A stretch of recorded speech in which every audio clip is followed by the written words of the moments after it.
శుభోదయం. ఈరోజు లైవ్లో ఓ ముఖ్యమైన విషయం అండి, కెరీర్ సంబంధించిన విషయం. కెరీర్ అండ్ ఎడ్యుకేషన్ మన డొమైన్ కాబట్టి కెరీర్లో కొంతమంది పిల్లలు చేస్తున్న పొరపాటుగా తీసుకుంటున్న నిర్ణయం ఆ తర్వాత జీవితకాలం మొత్తం బాధపడేలాగా, స్ట్రగుల్ అయ్యేలాగా చాలా ఇబ్బంది పెడుతోందిలేండి. డబ్బుకు డబ్బు ఖర్చు అయిపోతుంది, శని పడుతోంది అన్నట్టుగా అయిపోయింది పరిస్థితి. విషయం ఏంటంటారా, ఇంటర్మీడియట్ పూర్తయిపోయిన తర్వాత ఏ కోర్స్ తీసుకోవాలి అనే దాని మీద కాస్త క్లారిటీ అవసరం. పాపం ఆ వయసులో వాళ్ళు జనరల్గా దేనికి ఎఫెక్ట్ అవుతారో తెలుసు కదా, చుట్టూ ఉన్న నలుగురు ఫ్రెండ్సో లేకపోతే ఎవడో చెప్పాడనో ఏదో చెప్పాడనో కోర్సులు తీసేసుకుంటూ ఉంటారు కొంతమంది. ఇక్కడ ఇంట్రెస్ట్ మ్యాటర్స్. అంటే ఆ పని, ఫర్ ఎగ్జాంపుల్ ఒక రోడ్ కంప్యూటర్ సైన్స్ తీసుకుందాం అనుకుందాం. AW3 స్కూల్స్ ఇలాంటి కొన్ని వెబ్సైట్స్ ఉన్నాయి కదండి, ఫ్రీ వెబ్సైట్స్, కోడింగ్ వెబ్సైట్స్. ఒక్కసారి అందులోకి ప్రవేశపెట్టి, అంటే అవి చూపించి ఒక రోజు 2 రోజులు దాంట్లో కూర్చోబెడితే వాడికి ఆ ఇంట్రెస్ట్ అలాగే కంటిన్యూ అయితే, చేయగలను అనిపిస్తే, జీవితకాలం దాన్ని ఎంజాయ్ చేస్తాను అనిపిస్తేనే కంప్యూటర్ సైన్స్లో జాయిన్ చేయండి అంటాను నేను. ఎందుకంటారా, తీరా జాయిన్ అయిన తర్వాత వాడికి ఇంట్రెస్ట్ ఉండకపోవచ్చు, కానీ ఇంట్లో అవసరాలు తరుముకొస్తూ ఉంటాయి. వెనకాల బెల్లం పిల్లలు ఉంటారు కదా, వాళ్ళ కోసం పనిచేయాలి. ఏమీ చేయలేని పరిస్థితుల్లో నోరు మూసుకొని అలాగే బలవంతంగా పనిచేస్తూ ఉంటాడు. మరి 25-30 సంవత్సరాలకు బీపీలు, షుగర్లు రమ్మంటే రావా? అదే ప్రధానమైన కారణం. ఆ స్ట్రెస్ అనేది ఉంటుంది. ఎందుకు? నచ్చని పని కాబట్టి, దాని మీద అతనికి ఇష్టం లేదు కాబట్టి. సో అతనికి ఇష్టం ఉందా లేదా అనేది చూడటం ప్రధానమైన ఇష్యూ. అంటే వాళ్ళ మనన వాళ్ళకు వదిలేయకుండా పేరెంట్స్గా మనం కూడా కొన్ని జాగ్రత్తలు తీసుకుంటే, కొన్ని సూచనలు ఇస్తే, కొన్ని రకాలుగా గైడ్ చేస్తే వాళ్ళకు ఉపయోగపడుతుంది అని చెప్పడం నా ఉద్దేశం. సో కోర్సుని ఈ రకంగా తీసుకోవాలి. అంటే ఒక కంప్యూటర్ సైన్స్ గురించే చెప్పాను, ఇక సివిల్, మెకానికల్, ఈసీఈ, ట్రిపుల్ అలాగే జనరల్ డిగ్రీలో కూడా మంచివే ఉన్నాయండి. నాకు తెలిసిన కొంతమంది పిల్లలు ఉన్నారు, వాళ్ళు BA కూడా చదువుతున్నారండి. BA ఈ రోజుల్లో BA ఏంటి అని మీరు ఆశ్చర్యపోవచ్చు. వాళ్ళకు ఒక ప్లాన్ ఉందండి. ఒకడేమో జర్నలిజంకి వెళ్దామని చేస్తున్నాను, తర్వాత MCJ చేస్తాను, మంచి జర్నలిస్ట్ అవుతాను. ఈరోజు యూట్యూబ్లో చూస్తున్నాం కదా, రకరకాల ఛానళ్ళు ఎన్నున్నా కానీ ఇండిపెండెంట్ జర్నలిజం బాగా పెరిగింది. నేను అక్కడ చేస్తాను, చేసి ఒక యూట్యూబ్ ఛానల్ పెట్టుకున్నా కానీ రెవెన్యూకి ఇబ్బంది లేదు, పేరు ప్రతిష్టలకు ఇబ్బంది లేదు అంటాడు. అంటే జర్నలిజం నాకెందుకు కనెక్ట్ అయిందంటే, నేను ప్రీవియస్గా ఆ కోర్స్ చేస్తున్నాను కాబట్టి, జర్నలిస్ట్గా చేస్తున్నాను కాబట్టి.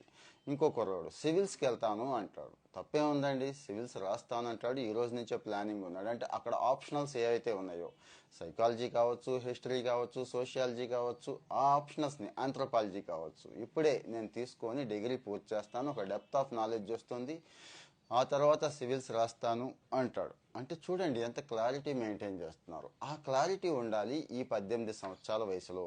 ఇంటర్మీడియట్ అయిపోయిన తర్వాత. మొన్నటిదాకా అంటే ఫిజిక్స్, కెమిస్ట్రీ, మ్యాథ్స్ లేకపోతే సైన్స్ ఖచ్చితంగా చచ్చినట్టు చదివాం కదా. ఇప్పుడు ఆ పరిస్థితి లేదు. 1-2 సబ్జెక్టులకి పరిమితం అయిపోవచ్చు. కంప్యూటర్ సైన్స్ తీసుకుంటే ఇక ఓన్లీ కంప్యూటర్ సైన్సే ఉంటుంది, సో ఎంజాయ్ చేయొచ్చు. అలాగే సివిల్ తీసుకుంటే ఓన్లీ సివిలే ఉంటుంది, మెకానికల్ అయితే మెకానికల్ ఉంటుంది, అగ్రికల్చర్ అయితే అగ్రికల్చరే ఉంటుంది. ఇంట్రెస్టెడ్ టాపిక్ కాబట్టి చక్కగా దూసుకెళ్ళిపోవచ్చు. మరి ఇక్కడ ఎంతమంది ఈ రకంగా ట్రై చేస్తున్నారో ఒకసారి చెక్ చేసుకోండి. నా సలహా అయితే ఇలాగే కెరియర్ని చెక్ చేసుకోండి. ఇంకా టైం ఉంది, కౌన్సిలింగ్కి టైం ఉంది, కాలేజీకి టైం ఉంది కాబట్టి కోర్స్ సెలెక్ట్ చేసుకునే టైంలో మీ ఇంట్రెస్ట్ మ్యాటర్స్.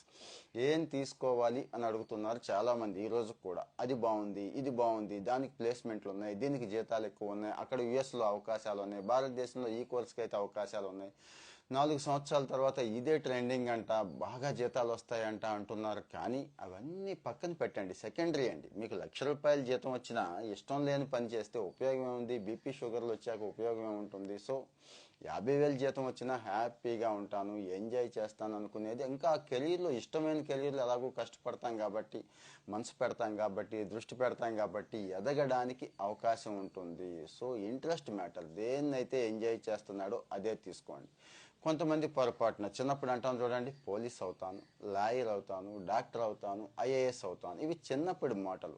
ఆ ప్రాడిజీ ఉంటుంది. ఆ మాటల్ని ఇప్పుడు కూడా కంటిన్యూ చేసే పిల్లలు కొంతమంది ఉంటారు, ఇంటర్మీడియట్ వచ్చాక కూడా. ఒకసారి చెక్ చేయండి. ఎందుకంటే నేను కూడా చిన్నప్పటి నుంచి పోలీస్ అవుతానని చెప్పి పోలీస్ కోసమే నేనైతే డిగ్రీ కూడా పూర్తి చేయకుండా, అంటే చేశాను అనుకోండి, ప్రైవేట్గా పోలీస్ అవడం కోసం ఒక డిగ్రీ పూర్తి చేసి ఆ పోలీస్ రిలేటెడ్ ఏదైతే సిలబస్ ఉందో, ఏదైతే ఫిట్నెస్ అవసరమో వాటి కోసమే 5-6 సంవత్సరాలు కేటాయించుకున్నానండి. చివరికి అయ్యాను అనుకోండి, అయ్యాను, తర్వాత వదిలేశాను. అంటే అలా ఉంటుంది. నా కథలా ఉండకూడదు అని చెప్పి. అంటే అప్పట్లో అక్కడేదో ఉంది అనుకుంటాం, ఓ అద్భుతమైన కెరీర్ అనుకుంటాం, బయట నుంచి మంచి సపోర్ట్ ఉంటుందనో, లేకపోతే మంచి చరిష్మా ఉందనో, ఆ కెరీర్లో ఉంటే మంచి గౌరవం వచ్చేస్తుందనో అనుకొని జాయిన్ అవుతాం. తర్వాత బోర్లా పడతాం. ఆ అనుభవంతోనే చెప్తున్నాను. ఆ పోలీస్, ఐఏఎస్, డాక్టర్ ఇలాంటివన్నీ అంటే ప్యాషన్స్ ఉంటాయి. ఓకే, ప్రాక్టికల్గా ఆలోచించండి. మీరు ఏ కోర్సులో ఉన్నారు, ఆ కోర్సులో రిలేటెడ్ ఏమున్నాయి, ముందుకు వెళ్ళడానికి ఎక్కడ అవకాశాలు ఉన్నాయి, అన్నిటికంటే ముఖ్యంగా మన ఇంట్రెస్ట్ ఎక్కడ ఎక్కువ ఉంది, ఇవి మాత్రం దయచేసి మళ్ళీ మళ్ళీ చెక్ చేసుకోండి. కోర్స్ ఈ రకంగా చెక్ చేసుకోవాలి. ఆ తర్వాత కోర్సుకి ప్రిఫరెన్స్ ఇవ్వాలా, కాలేజీకి ప్రిఫరెన్స్ ఇవ్వాలా, ఇదో పెద్ద సమస్య అండి. ఈవెన్ ఐఐటీల నుంచి స్టార్ట్ అవుతుంది ఈ సమస్య. ఒక అబ్బాయికి for example computer science, mechanical core interest అనుకుందాం వీడికి, కానీ బాంబే ఐఐటి అంటే చాలా చాలా ఇంట్రెస్ట్ అండి. ఎందుకు? ఆ ఐఐటీలో చదవటం అనేది ఒక ప్రెస్టీజియస్ ఇష్యూ కాబట్టి. ఖరగ్పూర్ కానీ, చెన్నై కానీ, అలాగే కొన్ని ఎన్ఐటీలు, అలాగే కొన్ని యూనివర్సిటీలు, డీమ్డ్ యూనివర్సిటీలు, కాలేజీలు. ఇక్కడ జరుగుతున్న పొరపాటు ఏంటో చెప్పనా? ఆ యూనివర్సిటీలో మనకి 1, 2, 3 కోర్సులు అనుకుంటాం నచ్చుతాయి, ఓకే, అందులో తీసుకుంటే పర్వాలేదు. ఏమవుతుంది తెలుసా?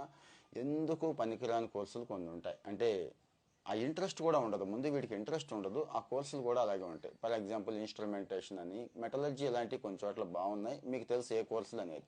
అంటే సీట్లు ఖాళీగా ఉంటాయి, అక్కడ తీసుకుంటే ఖచ్చితంగా సీట్ వస్తుంది. అంటే ఆ కోర్సు తీసుకుంటే ఆ యూనివర్సిటీలో సీట్ వస్తుంది అన్నట్టు అక్కడ తీసేసుకుంటారు టక్మని. వాటికి ఫీజులు కూడా తక్కువ ఉంటాయండి. For example VIT, SRM, for example Amrita private యూనివర్సిటీలో తీసుకుందాం, ఒక 4.5 లక్షల సంవత్సరానికి ఫీజు. చాలా దారుణం అనుకోండి, అయినా కూడా అక్కడే 1,00,000-1,50,000 కూడా అదే యూనివర్సిటీలో, అదే మెయిన్ క్యాంపస్లో వచ్చేసే అవకాశం ఉందని చెప్పి ఆ కోర్సులు అంటే తక్కువ ఫీజు ఉండటం ఒక కారణం అయితే, సీట్ రావటం అక్కడ ఇంకో కారణం. అవి తీసేసుకుంటారు. సార్ తీసుకున్నారు, తప్పులేదు, ఇంట్రెస్ట్ ఉంటే తీసుకోవాలి, ఇంట్రెస్ట్ లేకుండా తీసుకోవడం. వాళ్ళు ఏం చేస్తారో తెలుసా? ట్రిపుల్ కానీ, ఈసీయూ కానీ, మెకానికల్, ఈవెన్ సివిల్ కూడా, ఈవెన్ మెటలర్జీ, ఇన్స్ట్రుమెంట్, ఏరోనాటికల్ కూడా మళ్ళీ నేను కంప్యూటర్ సైన్స్ సైడ్ వస్తాను అంటాడు, మళ్ళీ కోడింగ్ నేర్చుకుంటాను అంటాడు. ఇది ఎక్కడ విచిత్రం అంటే, పర్వాలేదు ఇంజనీరింగ్ వాళ్ళు నేర్చుకోవచ్చు అంటే, అదే ఒకప్పుడు రోజులండి. ఇంజనీరింగ్ వాళ్ళకి ప్రిఫరెన్స్ ఇచ్చేవాళ్ళు, కానీ ఇప్పుడు అలా లేదు. మీకు తెలుసు కదా, ఒక సిఎస్సినే ఎన్ని సీట్లు ఉంటున్నాయి, ఐటీ ఎన్ని సీట్లు ఉంటున్నాయి, ఇక CSE with AI, CSE with informatics, CSE with cyber security, ఇలాగ 100 పుట్టుకొచ్చినాయి. ఇప్పుడు కాలేజీల్లో కూడా అన్ని బ్రాంచ్లు ఉన్నాయి. వీళ్ళందరికీ ప్రిఫరెన్స్ ఇచ్చిన తర్వాత కదండి ఆ ట్రిపుల్ ఈ వాళ్ళకి, ఈసీ వాళ్ళకి, వీళ్ళకి ఇస్తారు. సో మరి మీరేం చేయాలి? ఏం చేయాలో అర్థమైంది కదా. ఇంట్రెస్ట్ ఉంటే కనుక, ఫర్ ఎగ్జాంపులే చెప్తున్నాను, సిఎస్సి ఇంట్రెస్ట్ ఉంటే అదే తీసుకోండి. కాలేజ్ అక్కడ చూడదు, ఓకే ఆ కాలేజీలో దొరకలేదు, దాని తర్వాత మంచి ఫ్యాకల్టీ, మంచి కరికులం ఉన్న కాలేజ్ ఏదో చూడండి. దాని తర్వాత ఏదో ఉందో చూసి ఇక్కడ తీసుకునే కోర్స్కే ఇంపార్టెన్స్ ఇవ్వండి తప్పించి కాలేజీకి ఇవ్వద్దు అని చెప్తున్నాను నేను. At the same time curriculum చూసుకుంటాము, ఫ్యాకల్టీ క్వాలిటీ కూడా చూసుకుంటాం, మా క్వాలిటీ చూసుకోండి. ఎట్టి పరిస్థితుల్లోనూ ఇవి చాలా చాలా ఇంపార్టెంట్ ఇష్యూస్ అండి, వీటిని ఎట్టి పరిస్థితుల్లో మిస్ అవ్వద్దు. ఇంకా కోర్స్ సెలెక్ట్ చేసుకునేటప్పుడు ప్లేస్మెంట్ చూస్తాం మనం. అసలు ప్లేస్మెంట్ ఎంతవరకు చూడాలి, ప్లేస్మెంట్ని చూసి కాలేజెస్ తీసుకోవచ్చు అనేది ఒకసారి ఆలోచించండి. ఒక 4 సంవత్సరాలు 3 సంవత్సరాల కిందట కాలేజీని చూసి వచ్చి ప్లేస్మెంట్స్ ఇచ్చేవాళ్ళు. పొలోమని పెద్ద పెద్ద కంపెనీలు వచ్చి మూకుమ్మడిగా ఒక రకంగా దాడి చేసినట్టుగా చేసి 50-100 మందిని కూడా తీసుకుపోయాయి ఒకే కంపెనీ. వర్చుసా ఇలాంటి కంపెనీ, టీసీఎస్ కూడా, ఈవెన్ ఇన్ఫోసిస్ కూడా, హెచ్సిఎల్ కూడా ఇలాంటివి వచ్చాయి. ఇప్పుడు మారింది ట్రెండ్, మీకు తెలుసు. టీసీఎస్ ఐక్యూటీ లాంటి ఆన్లైన్ టెస్టులు పెడుతున్నారండి. పెట్టి అందులో స్కోర్ని 1-2 కంపెనీలు కాదు, చాలా కంపెనీలు ఆ స్కోర్ని బేస్ చేసుకొని వాళ్ళ కంపెనీల్లోకి తీసుకుంటున్నారు. జూనియర్ ప్రోగ్రామ్ కానీ, ఎంట్రీ లెవెల్లో కానీ. ఆ విషయం మీకు తెలుసు. అంటే ఇప్పుడు కాలేజీనో యూనివర్సిటీనో చూసి క్యాంపస్కి వచ్చేసి పికప్ చేసుకునే రోజులు పోయి, వాడి స్కిల్స్ని, కంపెనీకి కావాల్సినటువంటి రిక్వైర్మెంట్స్ని టెస్ట్ ద్వారా పెట్టి తీసుకుందాం, టెస్ట్ పెడదాం అనుకుంటున్నాయి. సో మరి ఇక్కడ పెద్దగా యూనివర్సిటీలకు ప్రిఫరెన్స్ ఇచ్చేయాల్సిన అవసరం లేదు. ఈ 4 సంవత్సరాలు ఏదైతే చదువుతున్నామో ఆ టైంలో స్కిల్స్ నేర్చుకోవాలి. ఏ స్కిల్స్? ఇండస్ట్రీకి అవసరమైన స్కిల్స్. మీరు ఫర్ ఎగ్జాంపుల్ ఒక కంపెనీకి టార్గెట్గా పెట్టుకున్నారు, మైక్రోసాఫ్ట్, యాపిల్ టార్గెట్గా పెట్టుకున్నారు అనుకుందాం. అందులో ఏ పొజిషన్కి టార్గెట్గా పెట్టుకున్నారు? జనరల్గా పొజిషన్స్ వస్తూనే ఉంటాయి కదా. అక్కడ రిక్వైర్మెంట్ ఏంటి, వాళ్ళు ఏ స్కిల్ సెట్ ఎక్స్పెక్ట్ చేస్తున్నారు అనేది ఆలోచిస్తే ఈ 4 సంవత్సరాల కాలం అండి, ఐ మీన్ ఇంజనీరింగ్ చదువుతున్న 4 సంవత్సరాలు, ఏదో కాకపోతే ఏ డిగ్రీ అయినా కానీ అది చదువుతున్న 3 సంవత్సరాల కాలంలో ఆ స్కిల్స్ తెచ్చుకోవడం ఏమైనా కష్టమా? రోజుకు 2 గంటలు కేటాయించుకుంటే మార్కెట్లో ఈరోజు అనేక ఆన్లైన్ ప్లాట్ఫామ్లు ఉన్నాయి. ఆఫ్లైన్లో చెప్పేవాళ్ళు కూడా అద్భుతంగా ఉన్నారు. ముందు ఆ టైం కేటాయించుకోవాలి కదా, ఇండస్ట్రీకి రెడీ అవ్వాలి కదా. నా ఒపీనియన్ అయితే అదే అంటానండి. మరి మీరేమంటారో కామెంట్ చేయండి. ఇంకా మీకు ఏదైనా డౌట్స్ ఉన్నాయి, ఇంకా ఏదైనా సమస్యలు ఉన్నాయి, ఇక్కడ చెప్పండి. రీసెంట్గా జరిగిన ఒక మంచి ఎగ్జాంపుల్ చెప్తానండి. నాకు తెలిసిన ఒక మిడిల్ క్లాస్ కాదు, బిలో మిడిల్ క్లాస్ అబ్బాయి. వాడు ఏ కాలేజీలో జాయిన్ అవ్వలేదండి. నిజమే చెప్తున్నాను, ఎందుకంటే ర్యాంక్ కూడా ఎక్కువే వచ్చింది. నేనైతే అప్పట్లో ఒక సలహా చెప్పాను. అంటే వాడు ఇప్పుడు 3వ సంవత్సరం చదువుతున్నాడులేండి. ఒరే, నా సలహా అయితే అని, అంటే అందరికీ కాదు, ఇది కొంతమందికి మాత్రమే అప్లై అవుతుంది, వీలైతే తీసుకోండి. నువ్వు కాలేజీకి, అంటే రెగ్యులర్ కాలేజీకి వెళ్ళి కాలేజీ లైఫ్ ఏదో మిస్ అయిపోతుంది, క్యాంటీన్లో తిరగట్లేదు, ఫ్రెండ్స్ లేకపోతే ఆ క్లబ్బు ఈ క్లబ్బు అనేది నువ్వు పక్కన పెడతానంటే నేను ఒక ఐడియా చెప్తానని చెప్పానండి. కొన్ని స్టార్టప్స్ ఉన్నాయి, కొన్ని ఐటీ కంపెనీలు ఉన్నాయి. నాకు తెలిసిన ఐటీ కంపెనీలు కూడా ఉన్నాయండి. జూనియర్ లెవెల్లో ముందు జాయిన్ అయిపో. మొదటి సంవత్సరం ఏమీ ఇవ్వరు, ఓన్లీ పనే నేర్పుతారు, నేర్చుకో. అంటే బేసిక్స్ నుంచి హెచ్టిఎంఎల్ సిఎస్ఎస్ నుంచి స్టార్ట్ చేయి. అక్కడ కంపెనీ రిక్వైర్మెంట్, కంపెనీ టీం 50-100 మంది పనిచేస్తూ ఉంటారు. వాళ్ళు ఎవరి దగ్గర నిన్ను కూర్చోబెడతారు. వారానికి ఒకళ్ళ దగ్గర కూర్చోవచ్చు, కొత్త విషయాలు నేర్చుకోవచ్చు అని చెప్పాను. Yes, okay. ఆ తర్వాత 2వ సంవత్సరం కొద్దిగా ఇస్తారు, 3వ సంవత్సరం ఇంకాస్త ఇస్తారు, 4వ సంవత్సరానికి వచ్చేపాటికి నీకు ప్లేస్మెంట్ అయితే వాళ్ళు కన్ఫర్మ్ చేస్తారు. ఎందుకంటే వాళ్ళతోనే ఉన్నావు, నేర్చుకుంటున్నావు, ఆ కంపెనీ రిక్వైర్మెంట్స్ తెలుసు. జనరల్గా ఏముంటాయండి, front end, back end, full stack నేర్చుకుంటాడు. ఏముంది, జావా కావచ్చు, పైథాన్ కావచ్చు, పిహెచ్పి కావచ్చు, వాళ్ళ డొమైన్ ఏది ఉంటే అది నేర్చుకుంటాడు. ఎక్కడో చోట ఎక్స్పర్ట్ అయితే అయిపోతాడు కదా. ఈరోజు ఏ లింక్డ్ఇన్లోనూ ఇంకో జాబ్ సైట్లో చూసినా చాలా అవకాశాలు ఉంటాయి. ఆ కంపెనీ కాకపోతే ఇంకో కంపెనీకైనా వెళ్ళొచ్చు.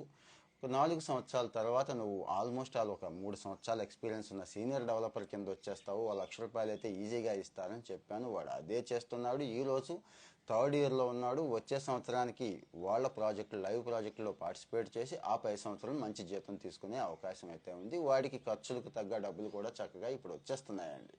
అంటే ఆ అమౌంట్ వాళ్ళు ఇచ్చేస్తున్నారు జీతం రూపంలో. అంటే హాస్టల్ ఖర్చులు అన్నీ పోతున్నాయి.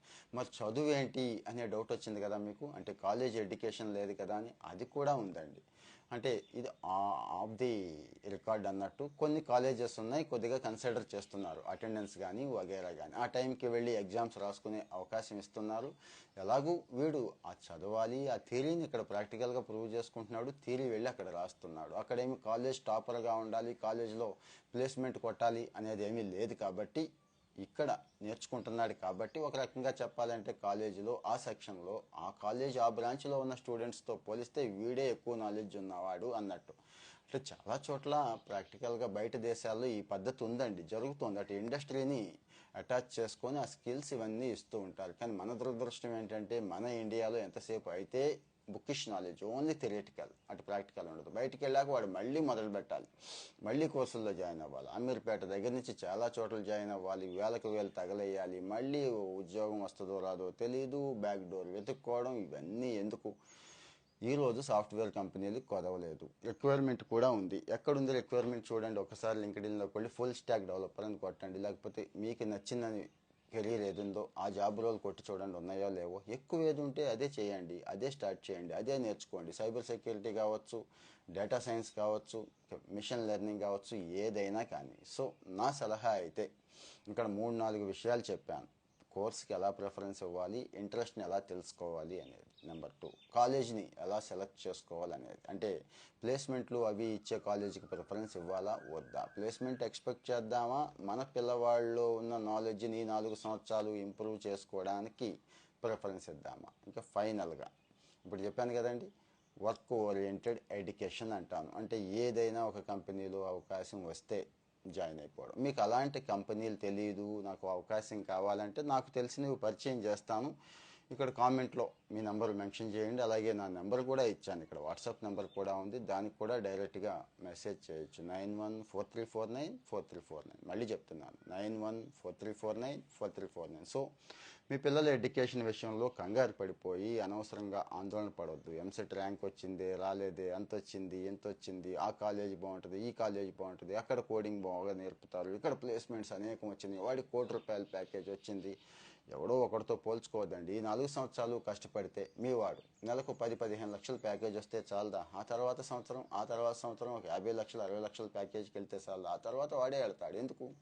పునాది ఇలాగే నిర్మించుకోవాలండి. అంటే బేస్ గట్టిగా వేసుకోండి అని చెప్తున్నాను. ఆ టైంకి ఏదో ఎవరికో ఒకళ్ళిద్దరికి దొరుకుద్ది, కొన్ని కాలేజీల్లోనే ఉంటాయి. దాన్నే చూసుకోకుండా గ్రాడ్యువల్గా పిల్లాడు ఎంత బాగా ఇన్వాల్వ్ అవుతున్నారు, ఎన్ని కోర్సెస్ చేస్తున్నారు, ప్రాక్టికల్ ఎక్స్పీరియన్స్ ఎంత ఉంది. చిన్న ఎగ్జాంపులే, వాడు కంప్యూటర్ సైన్స్ ఐటీఏ చదువుతున్నట్టయితే ఒక వెబ్సైట్ బిల్డ్ చేసుకోగలిగాడా, కనీసం ఒక బ్లాగ్ సైట్ చేయగలిగాడా, ఇట్లాంటివి అండి. అంటే చేసుకోగలుగుతున్నాడా వాడి పేరు మీద వాడు, మీరు చూడండి. అంటే కనీసం ఒక స్థాయిలో చేసుకోవాలి కదా. చిన్న చిన్న ఫామ్స్ రాసుకోవడం, హెచ్టిఎంఎల్ సిఎస్ఎస్ బ్యాక్ ఎండ్లో జావానో లేదా సీనో వాడుకోవాలి కదా. మరి అంటే చిన్న కంప్యూటర్ సైన్స్ని ఎగ్జాంపుల్గా చెప్తున్నాను. అందరికీ ఇదే అప్లై అవుతుంది. ప్రాక్టికల్గా ఉన్నాడా, నాన్ ప్రాక్టికల్గా ఉన్నాడా, ముందు మనం ఎలా ఉన్నాం, అనవసరంగా ఆకాశంలోకి నిత్యం లేసి వాడిని ఇబ్బంది పెట్టకుండా నా సలహా అయితే ఇదే. ఇంకా ఏదైనా మీకు ఇష్యూస్ ఉన్నా, ఇంకా ఏదైనా డౌట్స్ ఉన్నా నా మొబైల్ నెంబర్ కూడా ఇచ్చాను, డైరెక్ట్గా వాట్సాప్ చేయండి. మీకు మంచి వాళ్ళని, అంటే నేను కాదు, మంచి వాళ్ళు ఉన్నారు, సాయం చేసేవాళ్ళు ఉన్నారు, ఎన్జిఓస్ ఉన్నారు, కౌన్సిలింగ్ ఇచ్చేవాళ్ళు ఉన్నారు. అయితే కమర్షియల్గా కాకుండా వాళ్ళల్లో ప్లెయిన్గా మీకోసం, అంటే జనం కోసం కాస్త సర్వీస్ చేద్దాం అనుకున్న వాళ్ళనే నేనైతే పరిచయం చేస్తాను. పిల్లవాడి ఎడ్యుకేషన్లో ఆందోళన పడకుండా ఈ విషయం ఇప్పుడు ఇంటర్మీడియట్ అయిపోయిన తల్లిదండ్రులు ఎవరైతే ఉన్నారో, లేకపోతే పిల్లలు ఉన్నారో వాళ్ళకి షేర్ చేయండి. వాళ్ళు ఉపయోగించుకుంటారు. కాస్త జీవితంలో ఈ స్టెప్ అనేది జాగ్రత్తగా వేయగలిగితే మిగిలిన జీవితం అంతా హ్యాపీగా గట్టిగా లీడ్ చేసేస్తాడండి. రేపు మరో టాపిక్ మాట్లాడుకుందాం. అంతవరకు thank you. Bye bye. Have a nice day.